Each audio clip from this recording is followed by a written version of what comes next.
This is Julien, the French winemaking guy who makes wine videos here on YouTube. Yes, wine videos. We are looking at how to pronounce the name of one of the most famous of wine estates on the right bank of the Bordeaux wine region of France. One of the most famous of all Saint-Emilion wines, a Grand Cru classé, classified in the famous 2012 classification of the wines of Bordeaux, of Saint-Emilion in particular. If you do want to learn more about the classification back in 2012 of the wines of Saint-Emilion, I made an entire video dedicated to this. I will link to it at the end of this very video.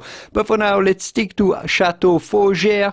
Château Faugères is one of the most famous of all Saint-Emilion wines, composed of a vineyard of about 37 hectares or 91 acres, mainly growing 85% of Merlot, 10% Cabernet Franc and 5% Cabernet Sauvignon. So Château Faugères is a wine that is mainly composed of Merlot, which is quite usual on the right bank. So Château Faugères, after a long history of winemaking, now belongs to Siolvio Denx, or Vignoble Siolvio Denx, who also owns Chateau Lafaurie Peyraguey in the Sauternes area of the Bordeaux wine region. Château Faugères.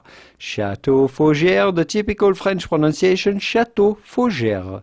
Château Faugères. Château Faugères. I hope this video was useful to help you pronounce Château Faugères a little bit better. If it was useful, give it a quick thumb up before you go to support my work, and I will see you soon in the wonderful world of wine. Au revoir. Bye-bye.